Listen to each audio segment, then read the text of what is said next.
Alors, au 28 octobre, suite à l'annonce de notre président qui avait pour conséquence la fermeture des restaurants, nous avons donc dû très rapidement prendre des décisions sur une continuité pédagogique qu'on allait mettre en place, sachant que nous ne disposions plus du support clientèle pour nos élèves en service.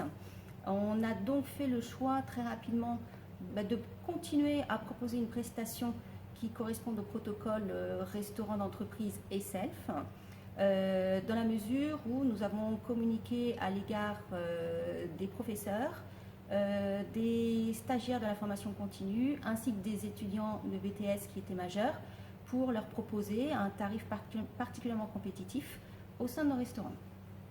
Je m'en sors très bien. Alors, vous savez quoi? Vous allez être responsable des deux tables. Ok. Donc vous, c'est... Là où fait. Là où fait. Et madame, il n'y a plus de rouge dans le frigo, il faut que j'aille où? Non plus, si, il y en a plein en bas de vous. Tout en bas. Oui. Voilà, tiens, je l'ai d'archiver. Vous partez du principe que la priorité, c'est de permettre aux jeunes de travailler. Donc on a mis en place pour les classes qui n'étaient pas des sections à examen, des ateliers d'une durée réduite pour permettre une distanciation dans nos espaces de formation. Et nous avons maintenu le principe du restaurant en interne pour les classes à examen pour leur permettre de pratiquer.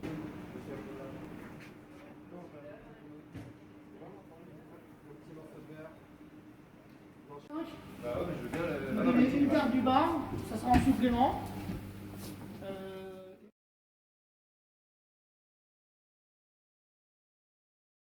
Donc, afin de rassurer les personnels enseignants, les élèves qui allaient intervenir dans le restaurant, ainsi que nos clients, même si le client était devenu interne, sécuriser au maximum les protocoles, en initiant la première semaine nos jeunes aux gestes protocolaires qui existaient déjà précédemment, mais qui n'étaient pas forcément évidents pour eux.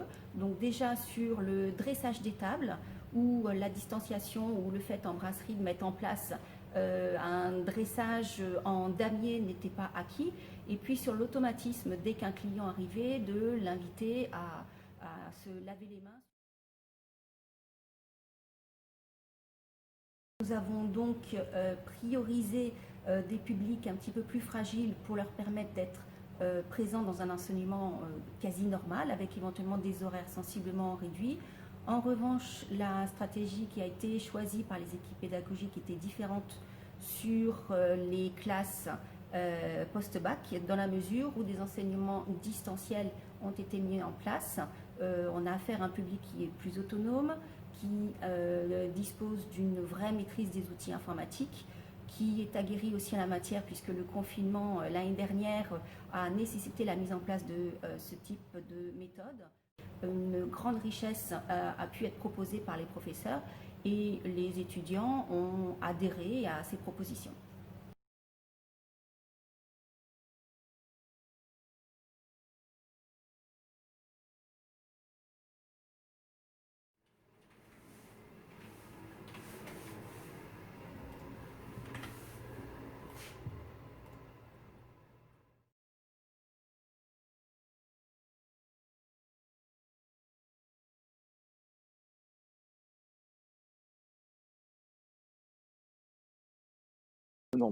En Normandie, puisque encore une fois, ça fait 32 ans que j'ai fait mes 32 ans de carrière il y a quelques jours là-bas.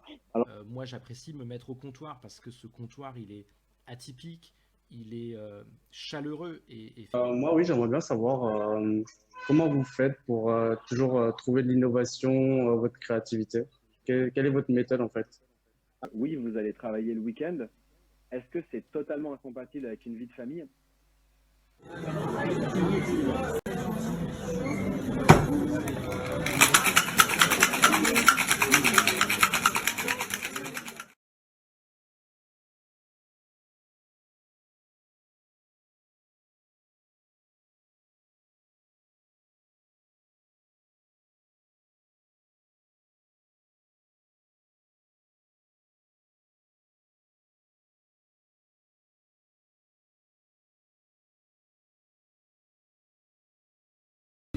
Il y a mes sourcils qui ont frisé.